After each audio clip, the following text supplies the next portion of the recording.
Bonjour à tous, et bien prenons un instant aujourd'hui pour lire et méditer un passage du livre du ciel de Luisa Picaretta. Au nom du Père qui m'a créé, du Fils qui m'a sauvé et du Saint-Esprit qui me sanctifie. Amen. Jésus, je m'immerge en toi, dans ta divine volonté, je m'unis à toi, je m'identifie à toi, je me consume en toi, je fonds ma volonté dans la tienne, je la fusionne dans la tienne et je t'appelle comme tous les jours dans mon cœur, pour que tu t'y établisses, que tu le nettoies, le purifies, l'embellisses, le sanctifies, pour que tu y retires tout ce qui est ni toi, ni de toi, ni pour toi, toutes ces grandes mauvaises herbes résultant de ma volonté propre. Eh bien, retire tout, Seigneur, et crée cet espace nécessaire pour que tu puisses t'y sentir bien, pour que ta divine volonté soit souveraine en moi, qu'elle puisse être totalement opérante et agissante à travers mon humanité. Aussi, Jésus, je te fais l'offrande complète de tout ce que je suis. Je te demande de venir investir tous les actes de ta présence. Viens marquer vraiment ton sceau divin sur chacun de mes actes. Viens dans chacun de mes pas. Regarde à travers mes regards. Parle à travers ma bouche. Sois présent dans mon souffle, mes respirations, dans chacune de mes pensées, dans chacun de mes battements de cœur. Je voudrais que tout soit fait pour toi. Je voudrais que tout soit fait par toi, Jésus, et que tout soit fait dans ta divine volonté. Que tout puisse t'amener une gloire magnifique et parfaite, Seigneur. Je veux par chacun de mes mouvements conscients et inconscients, eh bien, te donner une compensation d'amour, te donner de la gloire, de l'honneur, de l'adoration, des louanges. Je veux te donner, eh bien, tout cet amour et toute cette gloire que tu aurais dû recevoir des hommes s'ils n'avaient pas connu le péché, s'ils n'avaient pas quitté ta divine volonté. Aussi, Jésus, eh bien, utilise ma vie et fais de moi ce qui te plaira. Je voudrais être comme une cire molle entre tes mains, comme une argile molle, alors façonne-moi à ta guise. Et ce que je te demande pour moi, je le demande au nom de tous, dans ta divine volonté. Que ton royaume puisse s'établir ici-bas, que tu puisses être le roi, que tout le monde puisse t'aimer, te reconnaître, que tu puisses reprendre cette place d'honneur qui t'est due, Jésus. Maintenant, dispose chacun de nous pour accueillir ce nouvel enseignement. Viens toucher nos âmes, viens toucher nos intelligences, viens vraiment déverser en nous ta sagesse, ton intelligence à toi, ton amour, pour que tous ces mots bénis, eh bien, nous puissions vraiment nous en abreuver, nous puissions les comprendre et les mettre en pratique pour que nos vies portent de beaux fruits pour ta gloire, Seigneur. Parle maintenant à travers ma bouche, envoie sur chacun de nous ton Esprit Saint, que ce moment fait en union avec toi puisse avoir des retombées dans tous les cœurs. Alors le passage que nous allons méditer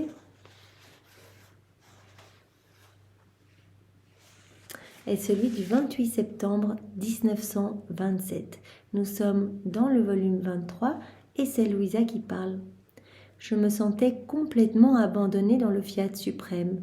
Mais dans la sainteté d'une volonté aussi sainte, je me sentais imparfaite et mauvaise. Et je me disais, comment se peut-il que mon Jésus bien-aimé me dise qu'il me fait vivre dans sa divine volonté et que je me sente pourtant si mauvaise? Donc Louisa, voilà, elle est totalement immergée dans la divine volonté. Et Jésus lui a dit, tu es à ce 4e niveau de vie en union avec toi. Donc tout ce que tu fais, c'est moi qui le fais en toi. Que tu respires, que tu pries, que tu dormes, c'est moi qui fais tout. Donc tous tes actes sont divins, ne sont plus humains, mais deviennent divins et éternels. Il se dit, mais comment ça se fait que je me sens encore tellement mauvaise alors que c'est Jésus qui fait tout en moi? Et Jésus, se manifestant en moi, me dit, ma fille, il ne peut y avoir dans ma divine volonté ni mal, ni imperfection. Et à Louisa, ce n'est qu'une impression parce que le péché ne peut pas cohabiter avec la pureté, la beauté, la sainteté, etc. Ma divine volonté a la vertu qui purifie et détruit tous les maux. On se plonge dans la divine volonté, on laisse Jésus agir en nous et lui vient purifier notre âme. Au plus on se plonge dans la divine volonté, au plus on donne l'autorisation à Jésus de faire du travail de purification dans notre âme. Donc vraiment, il vient détruire tout ce qui résulte de notre volonté humaine, tous nos maux, nos vices, nos iniquités, etc. La lumière de la divine volonté purifie, son feu détruit jusqu'aux racines du mal. Sa sainteté sanctifie et embellit au point qu'il lui faut servir l'âme pour la rendre heureuse et que ma volonté trouve tous ses délices dans l'âme qui vit en elle. Donc la divine volonté, eh bien voilà, elle a de la place, elle peut déployer, elle peut vraiment agir, opérer librement dans une âme qui s'abandonne entre les bras de Jésus, qui donne son oui continuellement à chacune de ses actions. Voilà, eh bien Jésus, c'est toi qui vas le faire en moi, c'est ta divine volonté qui va agir en moi. Donc la divine volonté se sent bien, contrairement à ce qu'elle ressent dans les cœurs qui vivent dans leur volonté propre, où elle est opprimée, où elle est écrasée, où elle est recouverte de détritus, comme nous a déjà dit à de nombreuses reprises Jésus, où la divine volonté ne peut pas être souveraine, elle ne peut pas agir. Elle est comme esclave bien, de nos volontés propres. Donc vraiment, quelle différence il y a quand une âme s'abandonne et que la divine volonté peut être la reine. Elle trouve ses délices dans l'âme qui vit en elle. Ma divine volonté ne permet pas non plus que vivent en elle des créatures capables d'apporter avec elles des imperfections, des amertumes. Donc voilà, la divine volonté ne permet pas que la créature reste vraiment dans un état de péché ou s'enfonce dans vraiment des situations de ténèbres. Donc vraiment, partout où la divine volonté opère, eh bien, il y a de la lumière qui purifie l'âme. Ces choses seraient contre sa nature, et jamais elle ne pourrait leur permettre de vivre en elle. Ce dont tu parles sont des impressions de laideur. Quand Louisa dit, mais moi je me sens tellement laide, tellement mauvaise, etc. Enfin, j'ai l'impression que mon âme n'est pas du tout ce que tu dis. Eh bien, Jésus dit, non, c'est pas possible. Si tu es dans ma divine volonté, il n'y a que pureté, beauté en toi, puisque c'est vraiment, je suis là, avec mon Père, l'Esprit Saint, avec mon trône, mon royaume, mes œuvres divines, mes qualités divines, etc. Tout est installé dans ton cœur au point tel, comme Jésus le disait dans un autre passage, que nous prenons, en parlant de la Trinité, nous prenons des décisions à partir de ton cœur, de la même façon que si nous les prenions à partir du ciel. Donc vraiment, il y a vraiment la Trinité qui est installée, la divine volonté qui est pleinement opérante et agissante. Donc Jésus dit, ce n'est pas possible qu'il y ait encore quelque chose de mauvais en toi. Donc ce sont des impressions de laideur, d'imperfection, de mal. Et ma volonté s'en sert comme d'un tabouret ou du sol qui est sous ses pieds et qu'elle ne regarde même pas. Donc tes petites impressions que tu as, eh bien voilà, je m'en sers comme marchepied en fait pour asseoir encore plus ma souveraineté. Quelque part, voilà, c'est un petit peu de l'humilité face à tellement de lumière, tellement de splendeur. Eh bien, on se sent tout petit, on se sent mauvais, on se sent néant en fait. Et cela pousse Louisa continuellement à dire, eh bien, je suis néant, tu es tout. Le néant ne peut pas rester loin du tout. Et donc, cela la pousse continuellement à réparer, à aimer Jésus, à s'unir davantage tout le temps, etc. Donc Jésus dit, voilà, ce sont des impressions, ne t'inquiète pas. Voilà. Elle ne pense qu'à jouir de sa petite fille, donc il parle de la divine volonté, et à placer en son sein ses actes, ses joies et ses richesses pour la rendre heureuse, afin de pouvoir jouir du bonheur de la créature. Donc vraiment, quand on vit dans la divine volonté, Jésus nous a promis le bonheur complet, toutes les béatitudes célestes, les joies divines, etc. Parce qu'il n'y a pas de malheur dans la divine volonté. Ma volonté donne ce qu'elle a et n'admet pas en elle les plus petites choses qui ne se rapportent pas à elle. C'est pourquoi quiconque veut vivre en elle doit y entrer dépouillé de tout, car la première chose que veut ma volonté, c'est revêtir l'âme de lumière, l'embellir de ses vêtements divins et déposer sur son front le baiser de paix éternelle, de bonheur et de fermeté. Donc, vraiment, Jésus dit, eh bien, toute âme qui se décide à vivre dans la divine volonté doit accepter que je la dépouille. Au début, peut-être qu'il y a un peu ces petites souffrances liées au dépouillement, mais c'est Jésus qui opère, c'est le travail de la grâce. Donc vraiment, il vient retirer nos attachements. Peut-être on est addict à des séries, peut-être on est fervent de sorties, que sais-je.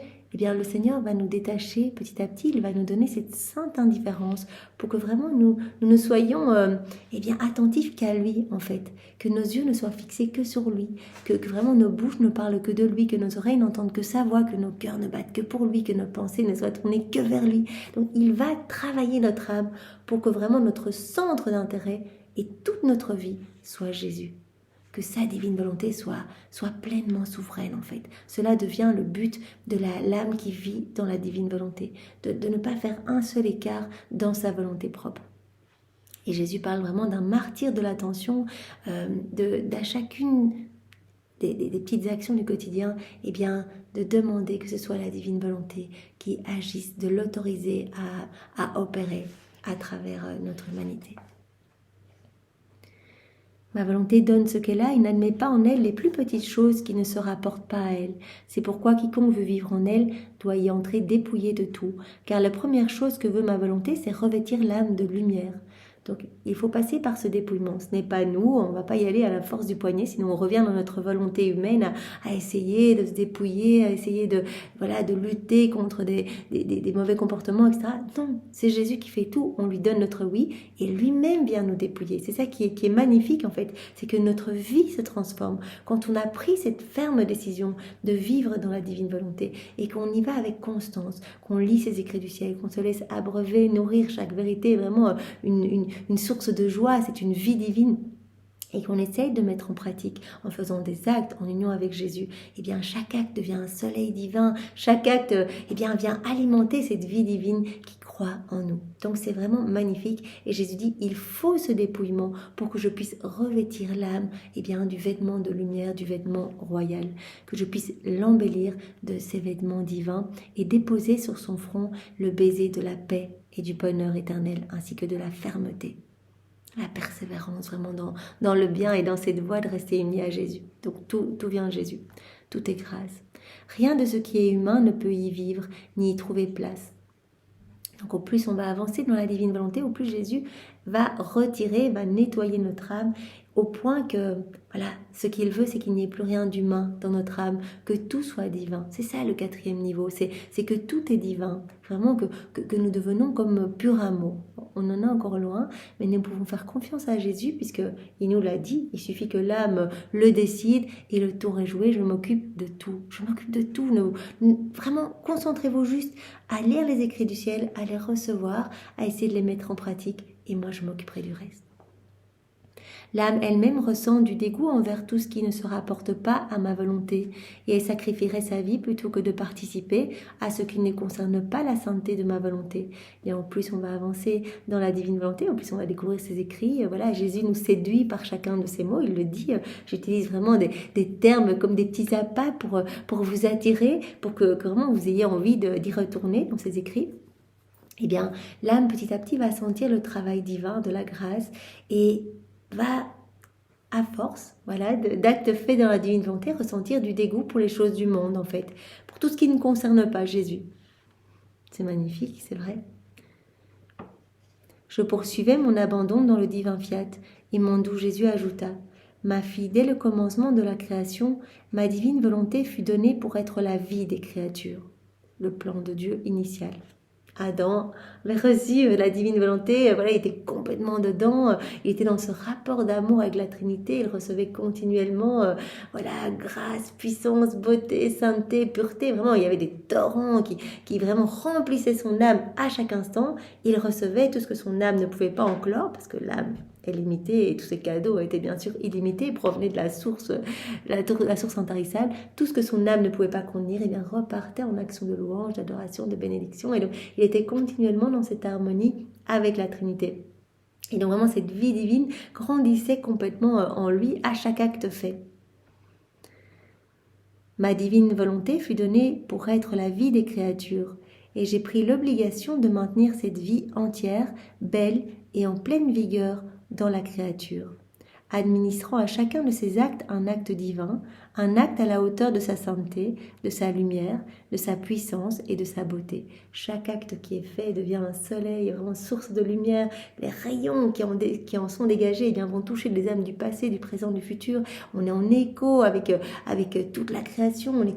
On fait comme un, en fait, avec toute la création, puisque chaque élément créé a comme moteur la divine volonté qui travaille, qui opère en ces éléments. Donc on est relié à toute la création. Donc dès que l'on fait quelque chose, cet acte est magnifique et donc se répercute partout. On prie dans la divine volonté, par exemple, ces prières vont partir en écho partout sur la terre et dans le ciel. Et cela glorifie parfaitement la Trinité au nom de tous. Donc on pallie à tous ces manquements d'amour, à toutes ces méchancetés, ces fermetures de cœur. Tout ce que les hommes n'ont pas fait pour glorifier, aimer, louer Dieu, on peut le compenser en faisant des petits actes dans la divine volonté, comme juste manger, dormir, parler. Notre vie, vue de l'extérieur, n'est pas différente de la vie de quelqu'un d'autre. C'est juste que, à l'intérieur, on met une intention d'amour Voilà, avant de manger, Seigneur, je mange dans ta divine volonté et avec l'intention vraiment de te glorifier parfaitement parce que je t'aime et que je veux que vraiment tu te sentes heureux, etc. On met une petite intention, ça change tout. Notre acte est magnifique et des milliers d'âmes sont sauvées à chaque fois qu'on fait un acte en union avec Jésus. Voilà, comme dit Jésus ici, dès le commencement de la création, ma divine volonté fut donnée pour être la vie des créatures. Adam était pleinement dans cette divine volonté, il y avait cette vie divine en lui. Et j'ai pris l'obligation de maintenir cette vie entière, belle et en pleine vigueur dans la créature, administrant à chacun de ses actes un acte divin, un acte à la hauteur de la sainteté de la divine volonté, de sa lumière, de sa puissance, de sa beauté, donc la beauté d'un acte fait dans la divine volonté. Ma volonté s'est mise elle-même dans l'acte d'attendre que la créature lui rende ce qui lui appartient, afin de faire de la créature un prodige de vie divine, digne de sa sagesse et de sa puissance. Bien quand Adam a quitté la divine volonté, elle est restée en souffrance en fait, puisqu'elle n'a plus pu être souveraine, elle n'a plus travailler, opérer à travers l'humanité d'un être humain. Et donc la divine volonté est comme restée dans l'acte d'attendre en fait, d'attendre qu'on lui laisse plus de place, d'attendre que la créature puisse lui donner cette autorisation de reprendre le plein pouvoir. Elle s'est mise dans l'attente que la créature lui rende ce qui lui appartient, afin de faire de la créature un prodige de vie divine, digne de sa sagesse et de sa puissance. Pour le comprendre, il suffit de dire que ma divine volonté devait former sa vie en chaque créature et qu'elle a mis dans son œuvre tout le soin et toutes les qualités infinies qu'elle possédait.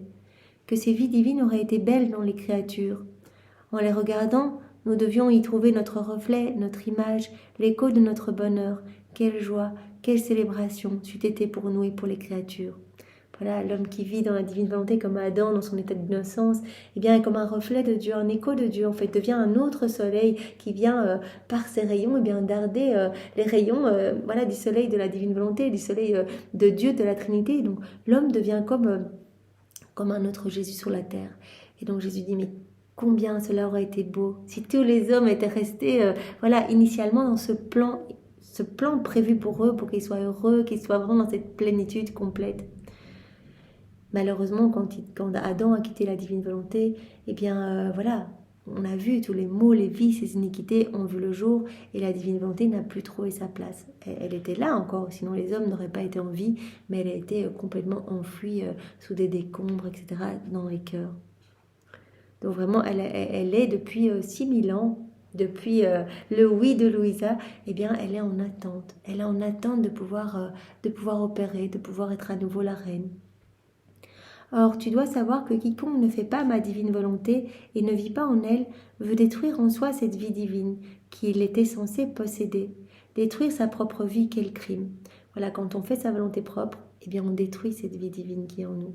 Puisque la divine volonté, elle veut être la reine. Et chaque acte fait dans la divine volonté, chaque acte où on laisse la divine volonté agir en nous, fait grandir cette vie divine en nous. Mais chaque acte que l'on fait dans nos volontés propres, tue un petit peu plus cette vie divine. Et comme Jésus dit, comme un corps humain, quand il n'y a plus de vie dans ce corps, il se détériore, il commence à sentir mauvais, etc. Il se décompose. Une âme où il n'y a plus de vie divine, où la vie divine est étouffée, à chaque fois où on la tue un petit peu plus, à chaque acte fait seul, sans Dieu, cette âme court à sa perte en fait. Elle commence vraiment à sentir mauvais, elle commence à être sombre, à être vraiment une âme vilaine en fait, qui ne glorifie pas Dieu. Détruire sa propre vie, quel crime! Qui ne condamnerait celui qui veut détruire la propre vie de son corps? Ou celui qui ne voudrait pas manger et se rendrait famélique, malade et incapable de rien faire? Or, celui qui ne fait pas ma volonté détruit sa propre vie que la bonté divine veut lui donner. Si quelqu'un détruisait la vie de quelqu'un d'autre ou sa propre vie, on rentrerait en questionnement. Mais ici, on ne voit pas en fait que tous les hommes qui agissent dans leur volonté propre sont en train de détruire cette vie divine dans leur cœur. Et quiconque fait ma volonté, mais pas toujours, et ne vit pas en elle, puisque la nourriture continuelle et suffisante lui fait défaut, n'est qu'un pauvre malade, sans force, émacié et incapable de faire le vrai bien. Voilà, Jésus dit, même si on fait un petit acte et puis qu'on sort dans nos volontés propres, en fait, on détruit ce que je suis en train de faire. Moi, je suis en train de purifier, je suis en train d'embellir votre âme, je suis en train de créer de l'espace pour que ma divine volonté puisse se sentir bien. Et puis, vous rechutez dans vos volontés propres. Et en fait, vous tuez à nouveau cette vie divine. Vous détruisez mon travail de lumière, en fait. Et s'il peut paraître faire quelque chose, cela est sans vie, chétif, car seule ma volonté peut donner la vie. Donc c'est vraiment, c'est dans la constance que l'on fait grandir cette vie divine en nous. Dans la persévérance et dans l'humilité, l'abandon entre les mains de Jésus, mais de manière constante. Quel crime, ma fille, quel crime, et qui ne mérite aucune miséricorde. Mon aimable Jésus semblait fatigué et agité. La douleur de tant de vies détruites dans les créatures était si forte, je ressentais moi-même une souffrance, et je dis à Jésus, « Mon amour, dis-moi ce qui ne va pas. Tu souffres tant, la destruction des vies divines de ton adorable volonté est ta plus grande souffrance.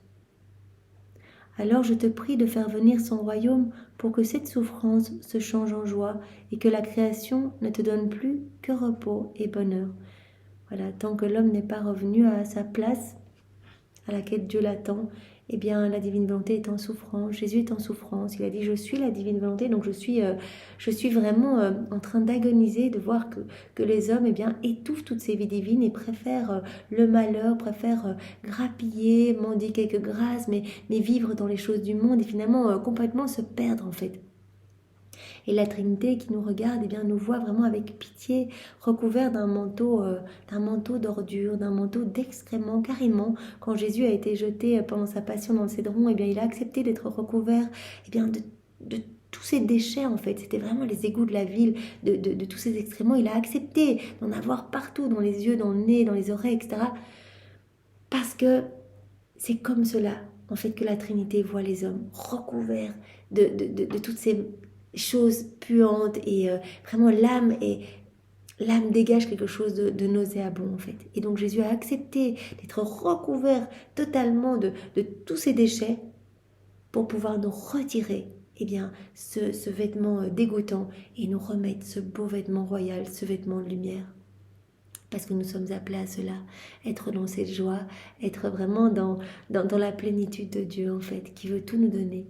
Donc il nous dit, donnez-moi votre oui, et cette source intarissable jaillira en vous et viendra vraiment tout purifier, tout nettoyer, vous embellir et vous donner vraiment la grâce de rester en union avec moi. La destruction des vies divines de ton adorable volonté est ta plus grande souffrance, ô mon Jésus. Alors je te prie de faire venir son royaume pour que cette souffrance se change en joie et que la création ne te donne plus que repos et bonheur.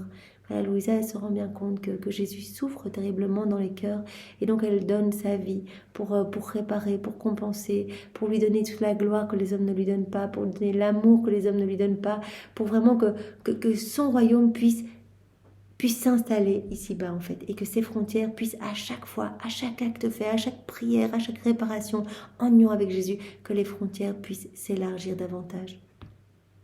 Et voyant que ce que je disais ne parvenait pas à le calmer, j'appelais à mon aide tous les actes de sa volonté accomplis dans la création, et ajoutant les miens, j'entourais Jésus de ces actes.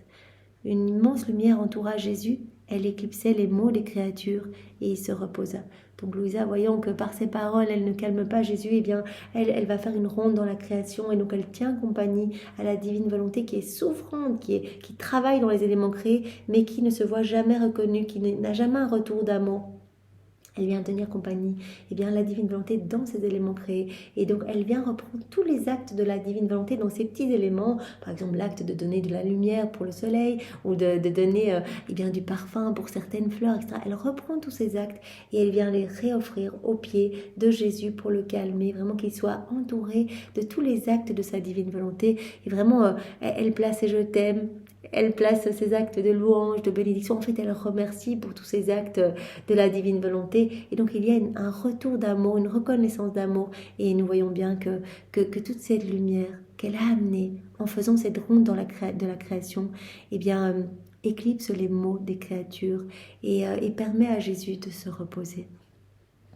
Puis il ajouta, Ma fille, seule ma volonté peut me donner du repos. Si tu veux me calmer lorsque tu me vois agitée, prête-toi au développement de la vie de ma volonté en toi. Et en faisant tien ces actes, je verrai en toi sa lumière, sa sainteté et ses joies infinies qui me donneront le repos. Donc Jésus nous dit à nous, en fait, quand il parle à Louisa, eh bien, il s'adresse à chacun de nous. Il me dit, voilà, tu veux vraiment me faire plaisir, tu veux me glorifier, tu veux m'aimer, tu veux m'amener du repos, tu vois des situations qui sont blessantes pour mon cœur, je te donne la grâce de ressentir que je suis triste dans ces situations. Eh bien, pour me consoler, fais des actes de réparation, unis-toi à moi, que tous ces actes faits en union avec moi, eh bien, deviennent de la lumière qui éclipse petit à petit tous ces maux et les ténèbres générées dans les âmes des créatures qui vivent dans leur volonté propre. Ces actes remplis de lumière me donneront le repos. Et je m'arrêterai un instant de châtier ces créatures si peu méritantes de ces vies divines, qu'elles les détruisent en elles-mêmes et qui méritent que je détruise tout leur bien naturel et leur vie même. Jésus dit, bien, cela va vraiment calmer ma justice divine, de voir bien, que les hommes n'ont que faire de moi et étouffent toutes ces vies divines que je leur donne, en fait, étouffent bien, cette sainteté, ces béatitudes, ces grâces, ces bénédictions, ils n'en veulent pas, en fait. C'est comme si par méchanceté, par froideur et manque de respect, bien, ils fermaient la porte de mon cœur, nous dit Jésus, et je ne peux pas donner, en fait. Et tous ces cadeaux que je voudrais donner, tout cet amour que je voudrais déverser dans les cœurs, comme je ne peux pas le donner, cela m'asphyxie, cela m'étouffe complètement. Et donc, toi, viens, accepte tout cet amour, que je puisse déverser en une âme, et bien ce que je déverserai dans les cœurs de 10, 20, 100, un pays entier, et que tu puisses prendre cet amour, y ajouter tes actes d'amour, tes petits je t'aime à toi, et tout me redonner au nom de toutes ces âmes, pour que je puisse vraiment avoir une réciprocité, un retour à mon amour. Ne vois-tu pas que la mer outrepasse ses rivages pour emporter ses vies et les entraîner dans son sein? Jésus pointe du doigt la justice divine qui se déchaîne à travers tous les éléments créés. Voilà, la divine volonté qui n'est pas reconnue dans les éléments, à un moment se déchaîne. Les éléments commencent à sortir, voilà, comme la mer qui sort de son lit, etc. Pour que les hommes se réveillent, en fait.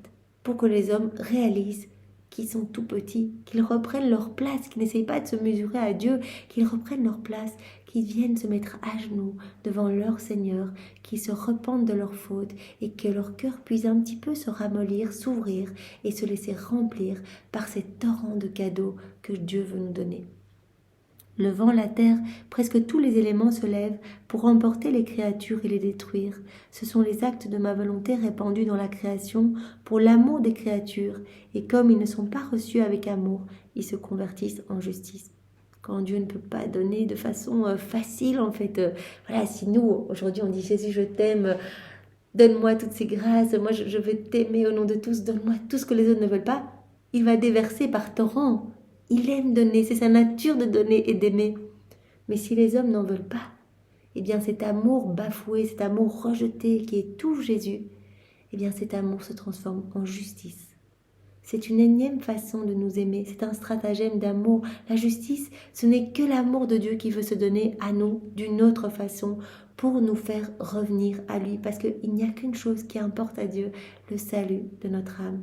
Cette vie ici-bas, elle nous a été donnée uniquement pour témoigner de notre amour, pour montrer que même si on ne voit pas Dieu, on a foi, on continue, pour vraiment aimer, avoir confiance, pour faire des actes, voilà, de gentillesse, etc. ici. Mais ce temps ici est très court. Alors vraiment, ne perdons pas notre vie à courir après des choses futiles, des choses vaines que nous n'emporterons pas là-haut, mais laissons à Dieu la joie d'habiter notre cœur. Laissons à Jésus la joie de prolonger sa vie en nous, que nous puissions être pour lui des extensions de sa propre humanité, des prolongations de lui-même, qu'il puisse à travers notre humanité toucher des cœurs pour que vraiment voilà, le dessein de Dieu puisse s'accomplir, que son royaume, le royaume de son divin fiat, puisse s'établir ici-bas.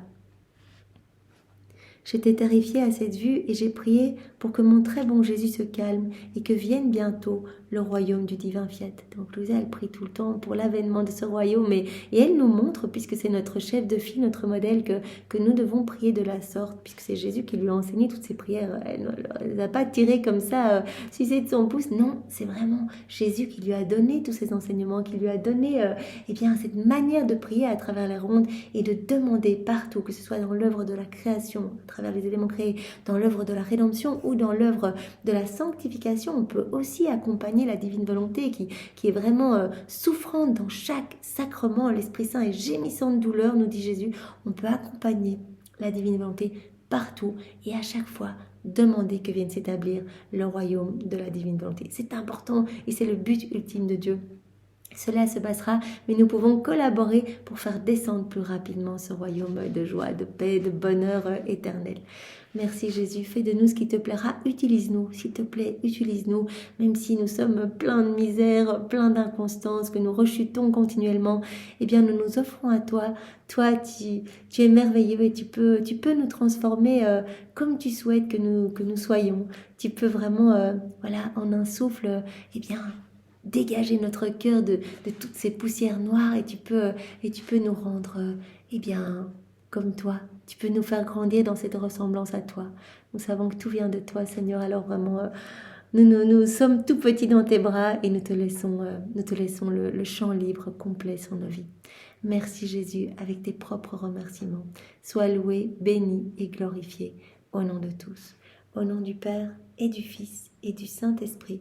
Amen. Soyez tous bénis. Au revoir.